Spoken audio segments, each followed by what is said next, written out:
Hola, en este video veremos las herramientas de aprendizaje automático en Python, en específico la librería de TensorFlow.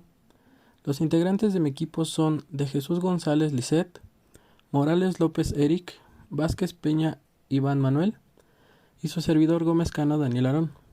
Bien, ahora veremos qué es el aprendizaje automático. Actualmente hemos escuchado noticias o en medios de comunicación sobre Machine Learning o inteligencia artificial, aplicados en Google o en algún asistente automático en nuestros celulares, o sobre cómo una inteligencia artificial resuelve juegos de ajedrez o problemas complejos. En fin, es un tema actual que va creciendo a pasos agigantados y es aplicado a la vida diaria. Pero en sí, ¿qué es el aprendizaje automático? En general, es enseñar a la computadora a aprender como lo hace una persona común y corriente. Ese es el corazón del aprendizaje automático y el camino hacia la inteligencia artificial. Dentro de la programación tradicional existen datos con sus diferentes reglas y lógica para obtener resultados. Pero si cambiamos eso en que solo existen resultados y datos y que la computadora debe aprender a interpretar las reglas y la lógica, estamos hablando de lleno sobre el cómo aplicar aprendizaje automático. Un ejemplo rápido es el cómo podemos analizar una secuencia de números y obtener algún patrón que las intercale y relacione para obtener algún resultado.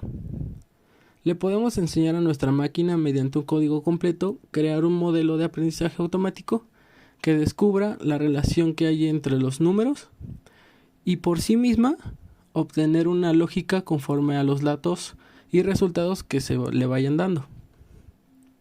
No importa que no resulte algo familiar este tipo de códigos, ya sea una persona que está encaminada a la programación tradicional o que no sepa nada de programación. Dentro de la página de www.tensorflow.org hay guías para principiantes hasta expertos, para irse adentrando en la rama del aprendizaje automático. Ahora veremos qué es la herramienta de TensorFlow. Introducción a TensorFlow. TensorFlow es una librería flexible que nos permite construir modelos de aprendizaje profundo, así como la computación numérica y para el Machine Learning a gran escala. Hace que la construcción de modelos de aprendizaje profundo sea más fácil, más rápido y más reproducible.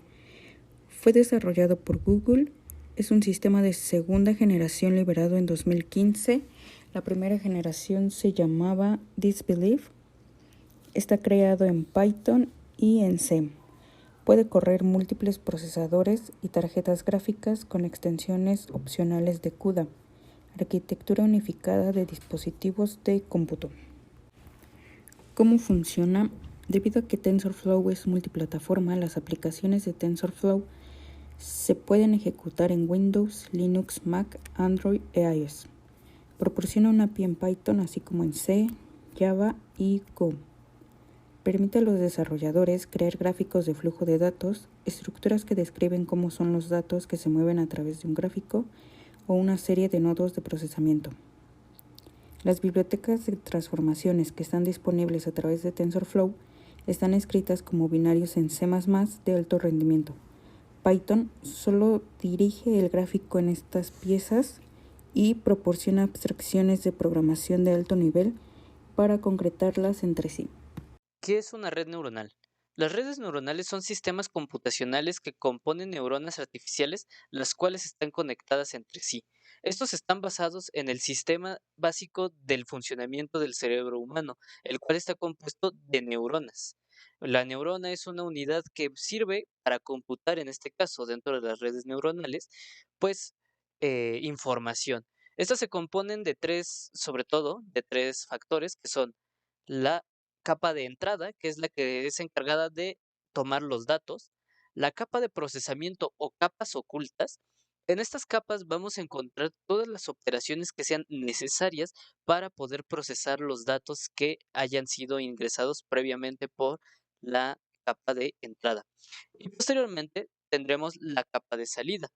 En la capa de salida, básicamente vamos a tener todo el cálculo ya terminado de procesar con la salida, evidentemente, de lo que tenemos. Es importante recalcar que la capa intermedia o la capa oculta puede tener X cantidad de neuronas. No obstante, esto no garantiza un mejor funcionamiento, sino debe encontrarse el punto justo en donde puedan tener la mayor eficiencia y la mayor cantidad de neuronas. Con esto pasamos a ver qué es un tensor. Un tensor es un vector o matriz de n dimensiones que representa todos los tipos de datos. En este caso, podemos definirlo como un arreglo numérico multidisciplinario y es la unidad que utiliza la librería TensorFlow. Para ello, pues vamos, como hemos visto antes, vamos a utilizar la instalación de la librería de TensorFlow. Y finalmente, pues aquí vemos la instalación y aquí vemos cómo vamos a tener la parte de el reconocimiento de un texto utilizando la tecnología de TensorFlow. Como podemos ver en este ejemplo, primeramente importamos la librería, hacemos el import con import TensorFlow ASTF. Posteriormente vamos a prepararnos para cargar y preparar todos los datos.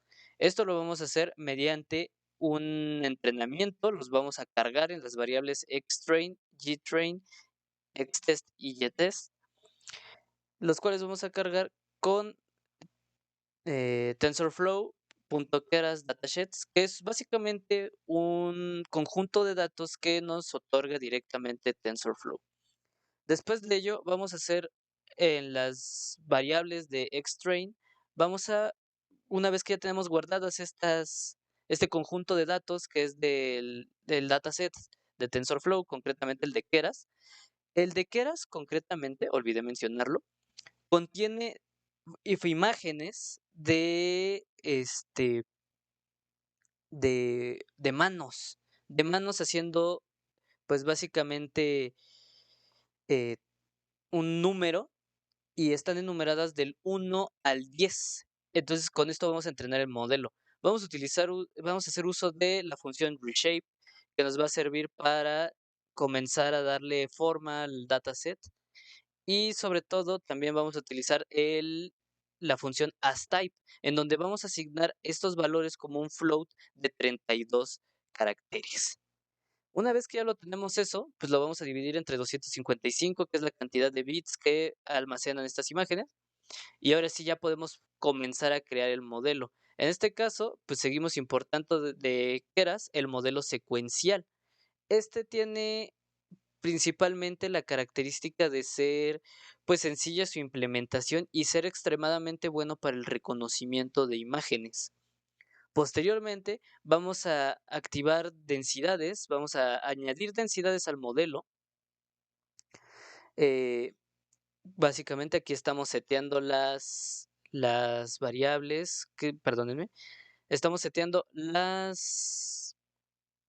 lo que vendrían siendo los atributos de la función dense con un input shape, un activation, y sobre todo vamos a ver que tenemos la función softmax. Esta función softmax se utiliza principalmente para poder crear la parte de una estadística probabilística.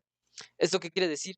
Que básicamente cuando nosotros entrenemos este modelo, vamos a ir obteniendo cada vez más y más precisión a la hora de predecir las siguientes imágenes que vayan a ser introducidas. Entonces, con esta función vamos a transformar toda esa información a una probabilidad del 0 al 1. Bueno, sí, del 0 al 1. 1 siendo el máximo por ciento de probabilidad de lo que vendría siendo eh, predicción. Esto lo vamos a ver más adelante cuando hagamos la ejecución del código. Finalmente, vamos a poder compilar y entrenar el modelo. Con esto, pues vamos a utilizar el optimizador Adam y algunas métricas más, como por ejemplo, también le vamos a pedir la precisión del algoritmo, del modelo que estamos entrenando. Y finalmente tenemos ya lo que sería el entrenamiento, model.fit. .fit lo que nos permite es entrenar, como dice la misma función, a nuestro modelo con las variables que nosotros hemos seleccionado, ¿no? En este caso tenemos xtrain, gtrain y sobre todo la cantidad de épocas que queremos que se evalúen. Las épocas básicamente va a ser cuántas veces se va a entrenar el modelo. He de decir que evidentemente entre menos épocas se evalúe el modelo, pues menos precisión va a tener y entre más épocas se evalúe, más precisión va a tener. Obviamente esto tiene su propio desgaste de memoria, por lo que hay que saber en qué momento vamos a tener un buen desempeño. Finalmente, pues toca evaluarlo y podemos utilizar la función .evaluate en la que pues vamos a poder conseguir nuestro nuestro porcentaje que activamos antes con el algoritmo softmax y ya con eso lo vamos a guardar en el test loss y el test accuracy, que son estas dos variables, y vamos a imprimir lo que viene siendo la precisión del modelo. Y aquí ya estamos viendo que en la época 5 tomó el dataset y tuvo una precisión del 0.9191, perdiendo 0.2 de precisión en este instante. Tardó 3 milisegundos por cada paso, tardó un total de 6 segundos en evaluar cada una de las imágenes y podemos ver la pérdida. Esta pérdida hace referencia a lo que viene siendo la pérdida de información, lo que no está entendiendo la máquina, y la accuracy es la precisión que tiene ya el modelo. Ya para la segunda época, aunque estamos utilizando el mismo dataset, podemos ver que ya está perdiendo la pérdida de información y sobre todo está ganando precisión. Ya tenemos, a comparación del 0.91 de antes, ahora tenemos 0.96. Recordemos que esto vendría siendo un 96%, 96.29% para ser exactos en este caso, porque la métrica más alta es 1 y la más baja es 0. Luego, así seguimos secuencialmente hasta que entramos a la quinta época, en donde ya tenemos solamente una pérdida del 0.0926, o sea, 9% de pérdida de información y una precisión de 0.9714, o sea, 97%. O sea, estamos teniendo una precisión bastante adecuada, bastante acertada, y pues lo podemos ver al final, ¿no? Es el accuracy 0.9714, etcétera, etcétera. Entonces con esto pues podemos ver básicamente el funcionamiento de lo que viene siendo la librería de TensorFlow para el procesamiento de imágenes en este caso. Así damos por concluido nuestro video de herramientas de aprendizaje automático en Python. Gracias por ver el video y nos vemos en el siguiente video. Bye.